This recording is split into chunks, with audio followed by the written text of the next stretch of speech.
una respuesta muy racional y sesuda, pero la verdad es que cuando la empecé a escribir no tenía idea de hacia dónde iba. Inició como pues muchas otras cosas que escribo por algo muy intuitivo, a partir de un post de Facebook en realidad, acerca de los mapas polinesios y la navegación en el Pacífico, que llamó tanto mi atención que decidí escribir un libro que tuviera como centro la idea de las islas y de las personas como islas que no se comunican. Y luego, pues fue llevándome a un lugar muy diferente, ¿no? Por supuesto que en el aire además había una gran preocupación y un gran dolor por toda la violencia en la que habitamos. Y pues digamos que el navegar, por empezar con las metáforas marítimas de la escritura de este libro, me llevó hacia allá. Pues sí hay un reflejo de cómo en la cotidianidad de la ciudad está la violencia, ¿no? Pero creo que, como dices, es una novela que digamos que se cuece un poco lento en el sentido de que no empieza con una situación súper violenta, ¿no? Digo, sí, de cierta manera, porque pues hay una relación entre una maestra y una alumna, cosa que pues siempre tendrá muchas objeciones éticas de por medio, eh, pero es digamos que la puerta de entrada para que vayamos descubriendo sutilezas sobre las consecuencias de un acto violento, ¿no? Que es la desaparición de una persona, sutilezas y cosas no tan sutiles en la psique de alguien quien quiso a esta desaparecida, que apareció como estatua en el Paseo de las Estatuas, porque tiene toda esta parte que es más, que es no realista y que tiene más que ver con metáforas que con imágenes sangrientas, porque pues eso para nada me interesaba y no me iba a salir de todas formas, aunque me hubiera interesado.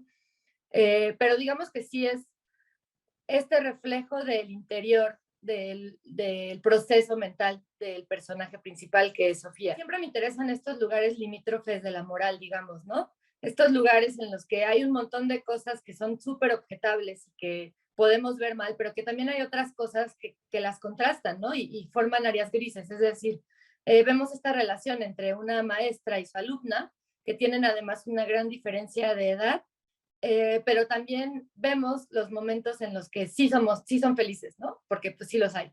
Pero vemos otros muchos momentos en el que esta relación jerárquica tiene otras consecuencias. Y al mismo tiempo, como estamos un poco en la mente de Sofía, que es la maestra, también entendemos de dónde viene ese lugar en el que habita, que decide, habita emocionalmente, que la lleva a estar varada en el tiempo, ¿no? Estar varada en una relación que sucedió 10 años antes, cuando Eloísa, que es la mujer desaparecida, tenía la misma edad que la nueva mujer con la que se relaciona.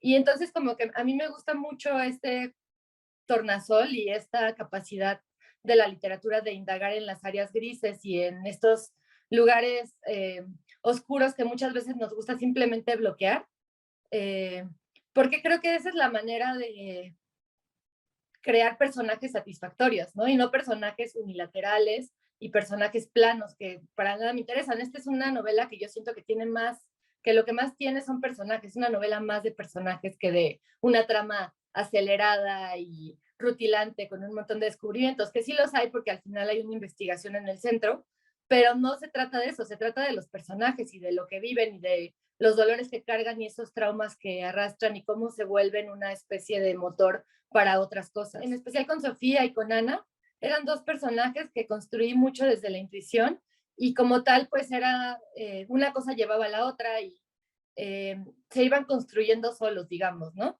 Solas. Con Luciano me costó un poco más de trabajo, que es el tercer personaje que compone esta trilogía del libro, porque siento que sí lo empecé desde un lugar muy diferente al que estoy ahora y era un personaje un tanto tieso, lo tuve que reescribir un montón de veces y ahí sí entró una parte mucho más racional porque me di cuenta que por el lado más intuitivo no me estaba saliendo, me estaba quedando un personaje plano, que no tenía matices, que te caía muy mal desde el inicio, y pues no, para nada era esa la intención. Entonces creo que es una mezcla de ambas cosas. Evidentemente pues sí hay ideas detrás de los personajes, no solamente vibraciones cósmicas, algo así, ¿no? O sea, sí hay una construcción de personaje con ideas deliberadas, pero no quería que fueran arquetipos de nada en particular, sino solamente que fueran personajes que viven situaciones con las que quizás podemos relacionarnos porque tienen pues cosas en común con la generalidad. Como te decía, cuando empecé a escribir Mar de Piedra, mi idea original era hablar de personas que son como islas y que viven existencias muy solitarias porque sus propias historias les impiden relacionarse con Leotre, ¿no? Y pues eso creo que tiene mucho que ver con los temas que toco en el día, ¿no? O sea, digo, más allá de que en Mar de Piedra hay una relación central que es la de Sofía y Ulani, y que sí tiene muchas de las cosas de las que hablo en el otro libro, porque pues tiene estos vaivenes, estos ires y venires, esta manera de lastimarse que tienen ambas. Intenté que fueran dos libros muy diferentes porque uno partía de algo mucho más racional. El día es un libro mucho más racional, tiene una investigación que tiende hacia la racionalidad. Y este libro quería que fuera una novela en toda regla, entonces no quería que pasara así. Obviamente hay una parte en la que tienes que recurrir a todos los recursos que la racionalidad te da, pero sí quería que fueran personajes que crecieran un poco por sí mismos. Y sin embargo, pues sí, hay temas ahí que me interesan, ¿no? Y son temas que me obsesionan también y se notan un montón en la novela, especialmente en esta parte de las relaciones sexoafectivas que llevan los personajes, de las fisuras que hacen que Luciano actúe de ciertas maneras y que en algún momento devenga violento, aunque no todo el tiempo, de la violencia que ejerce hacia sí mismo dentro de esta, digamos que, educación masculina tan encerrada y tan poco receptiva a la sensibilidad y al afrontar los propios errores, ¿no? Entonces sí hay mucho de eso y sí hay mucho de cosas que he investigado en otros momentos de mi vida en los personajes. Creo que en principio pues fue un trabajo de muchos años hacer que fuera una obra que yo considerara coherente y cohesionada, pero bueno, para empezar, las estatuas son un símbolo tan imponente porque están ahí, pero no están ahí. Estos personajes están petrificados en el tiempo, ¿no? Entonces la gente a su alrededor, de alguna forma, está petrificada también, que me pareció que era una metáfora muy potente para una desaparición, porque es alguien que está y que no está ahí, ¿no? Es una presencia que no deja dormir en paz a quienes están alrededor de esta desaparición, pero que al mismo tiempo no está, ¿no? O sea, es una situación tan limítrofe y tan particular que acaba pues dejando potencialmente varadas a muchas personas, ¿no? Como las estatuas que presento en este libro, ¿no? Que llenan el centro de la Ciudad de México, pero no solo el centro de la Ciudad de México, ¿no? Plantea un mundo en el que hay estatuas en muchos lugares y muchos países y que son estatuas que a veces parecerían tener otro origen, o sea, parecerían a veces tener un origen mágico, pero parecerían a veces tener un origen mucho más turbio. Y esta ambigüedad a mí me gusta mucho siempre tenerla en los libros, ¿no? ¿Qué tanto es lo real, qué tanto es lo imaginario, cuánto de fantasía y cuánto de realidad hay? Y me gusta que sea una labor de quien lee el libro pintar esas líneas, aunque sí hay obviamente algunas pistas mucho más directas que doy en este libro acerca de dónde está esa línea pintada.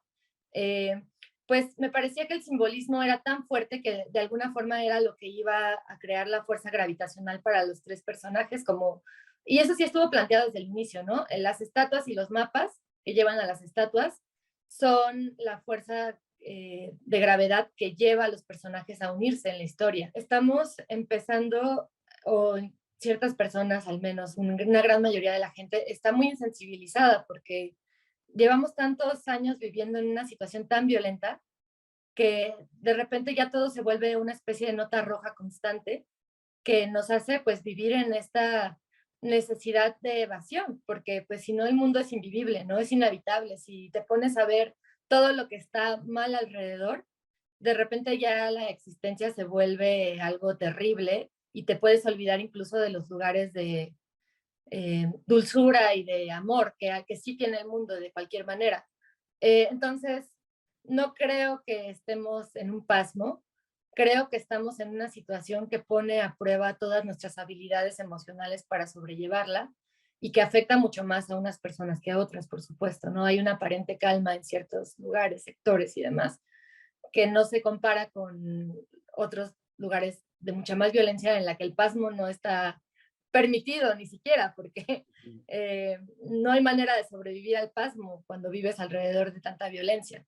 Entonces yo no creo que estemos pasmados, creo que estamos Ay, insensibilizados. Pues muchísimo, o sea, para empezar, sí es un periodo muy largo de tiempo, dio tiempo de que me pasara de todo, pero también porque ideológicamente creo que es una época en la que estamos discutiendo muchas cosas todo el tiempo y esas discusiones me han impactado un montón, ¿no? O sea, yo partí cuando empecé a escribirlo de, no sé, cierta idea de feminismo que ahora ha cambiado, ¿no? Nada más por poner un ejemplo que para mí es el más evidente a lo largo de la escritura, tanto de este libro como del día, el día que aprendí que no sé amar.